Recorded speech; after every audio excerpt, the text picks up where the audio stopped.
করেছো, পাগলামি করছে। সমীরণের ছোটবেলার ক্রাশ বলো, প্রেম বলো, যাই বলো, সেটা ওর কাছে খুব যন্ত্রণা ছিল। ও নিজের মনের মধ্যে ওটাকে লুকিয়ে রেখেছিল। কিন্তু আর হঠাৎ ঘুমেরাকে দেখে ওরা নিজেকে সামলাতে পারেনি, জানো। আজকে সকালে হয়তো সে কথাই ভাবছিল। বিশ্রী ব্যাপার ঘটে গেল, জানো। হ্যাঁ, ঠিকই বলেছো। আমি বরং একটু হেঁটে আসি। হ্যাঁ চলো, আমিও যাই। না না না, তুমি থাকো সঞ্জয়, আমি একাই যাবো। না, আমি তোমার সঙ্গে যাবো। না সঞ্জয় না, কেন বুঝতে চাইছো না যে আমি একটু একা থাকতে চাই? আমি আমার মৃত স্মৃতির সাথে। না, ভেবেছিলাম তুমি বোধহয় নিজে থেকে আট বাজে এসব কিছুই বলবেন না, তাই আমিও চাই। একটা জিনিস তো বুঝতে পারছো যে তোমার কষ্টটা আমি বুঝতে পারছি, আমার এর জন্য খুব খারাপ লাগছে। খারাপ লাগছে? সমীরণ মারা গেছে বলে তোমার কষ্ট হয়েছে বলতে চাইছো? না মানে আমার খারাপ লাগছে তোমার জন্য। আমি জানি তোমার মনের মধ্যে কি ঝড় বয়ে চলেছে। ঝড়? আমি খুব শক্ত একটা মানুষ সমীরণ। আমি খুব শক্ত একটা মানুষ, সব কিছু আমি সামনে নিতে পারি। কিন্তু আমার না একটা প্রশ্ন মনে খুব যাচ্ছে, জানো। তোমার মনের মধ্যে এই মুহূর্তে ঠিক কি হচ্ছে? মানে সমীরণ যখন দেখে মারা গেছে তখন তোমার খুব আনন্দ হয়েছিল, তাই না? কি উল্টোপাল্টা বলছো বলো তো? নিশ্চয়ই আমার আনন্দ হয়নি ওরকম একটা ভয়ঙ্কর দৃশ্য দেখার পর। আচ্ছা, আমি মানছি যে আমার আর সমীরণের মধ্যে কোনো মিল ছিল না। ছিল ছিল ছিল ছিল, তোমার আর সমীরণের মধ্যে অবশ্যই মিল ছিল। তুমি আর সমীরণ দুজনই আমাকে চাইতে এবং ভালোবাসতে, সেটা তোমাদের বন্ধু আনাতে পারেনি, বরং উল্টোটাই। চুপ করো না, কেন এত বিটার হচ্ছ? আমি তো শুধু সমবেদনা জানাতে চাইছিলাম। কিন্তু না, মানে মানে মানে তো আমিও বুঝতে পারছি না সঞ্জয়, যে সমীরণের মতন ওই রকম একটা জীবন্ত মানুষ আমাদের মধ্যে নেই। মানুষটা এই বেঁচে আছে, এই নেই, এইটা নিঃশব্দে হয়ে এখানে পড়ে আছে। উফ, কি শূন্যতা! আর আমরা খুব দিব্যি বেঁচে আছি, খাচ্ছি, দাচ্ছি, গল্প করছি, সব সব করছি। কিন্তু সমীরণের মতন ওই রকম একটা জীবন্ত মানুষ আমাদের মধ্যে নেই। আমি আমার মনকে বোঝানোর চেষ্টা করছি যে সমীরণ নেই নেই নেই নেই নেই। চুপ করো না, একটু শান্ত হও। তুমি কি ভেবেছিলে সঞ্জয়? আমি তোমার কোলে মাথা রেখে কাঁদবো, হ্যাঁ?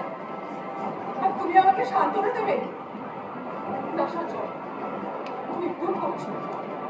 তুমি ভালো মানুষ, কিন্তু আরো আরো অনেক অনেক কিছু দরকার হয়। আমি জানি, কিন্তু কিন্তু কিন্তু আজ কি হচ্ছে বলো তো এখানে? সমীরণ নেই বলে আমি আর গার্গী ছাড়া কেউ কষ্ট পাচ্ছি না। তুমি তুমি খুশি, মনে ভিতর দাদা চিন্তিত। আর বৌদি তো রীতিমতো এনজয় করছে।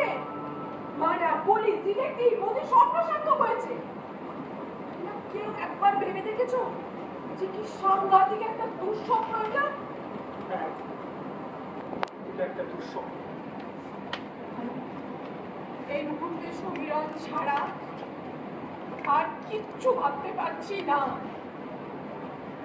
আমি জানি সঞ্জয়, আমি তোমার সঙ্গে অনেক অনেক অনেক করেছি, কিন্তু আমি কিছুতেই এটা মেনে নিতে পারছি না যে সমীরণের মতন এরকম একটা জীবন্ত মানুষ আমাদের মধ্যে নেই। আর আমার মতো একটা মৃত মানুষ কেন বেঁচে আছে, তাই না? না সঞ্জয়, বিশ্বাস করো, আমি তোমাকে এভাবে বলতে চাইনি, বিশ্বাস করো। তুমি ঠিক এভাবেই বলতে চাইছিলে না?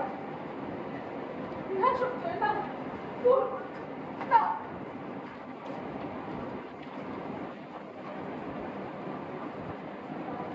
কি ঠান্ডা এখানে? হ্যাঁ রে, তুমি বাপু সব কোথায়? জানি না রে। কিছু হয়েছে? একা একা কি হয়? সব জানলাগুলো খুলে রেখেছো কেন? কি তোমার হাত পুরো ঠান্ডা হয়ে গেছে। দাঁড়াও, জানলাটা বন্ধ করো। তুই খুব ভালো মেয়ে রে মনি। আমি এখন মেয়ে নই সঞ্জয় দা। আমার না সব কেমন যেন ভুল হয়ে যাচ্ছে, জানিস? ঘৃণা দিয়ে করেছিল না? হ্যাঁ, এইমাত্র একটু হাত এখনই বেরোবো। কি অদ্ভুত! আরে বাইরে তো বৃষ্টি শুরু হয়েছে। এটা না বড্ড ভেঙে পড়েছে জানিস মানে শুনি তুই কি জানতিস সমীরণ আর হীরার মধ্যে জানি, বুঝে বুঝতে একটা সম্পর্ক ছিল। শয়তান। ছি সঞ্জয়দা, অমন কথা বলো না। যে মানুষটা মারা গেছে। মনে হচ্ছে নাকি ছাড়িনি জানিস না সঞ্জয়দা, প্লিজ। পাল্টে গেছে। ছোটবেলা আমাকে কত ভালোবাসতো। আমরা সবাই বদলে গেছি সঞ্জয়দা। কই আমি তো পাল্টাইনি, আমি তো একই রকমই আছি। আর আমি তুইও একই রকমই আছিস। কি করে জানবো? ও আমার থেকে কোনোদিন ভালো করে তাকিয়েও দেখে। আমি এখন পূর্ণ নারী সঞ্জয়দা।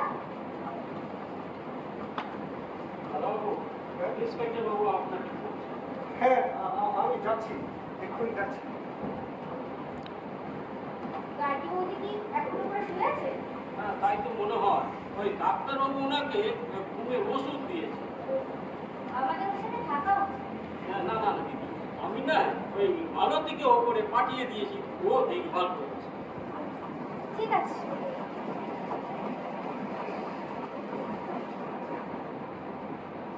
রিনাদি, তুমি ঠান্ডা বৃষ্টির মধ্যে বেরিয়েছিলে কেন? ঘরে ভালো লাগছিল না রে, দরকার আজকে আসছি। তোমার হাত পুরো ঠান্ডা হয়ে গেছে। বসো, তোমার জন্য কফি নিয়ে আসি। না না না, কফি আনবো। মশলা করি। আর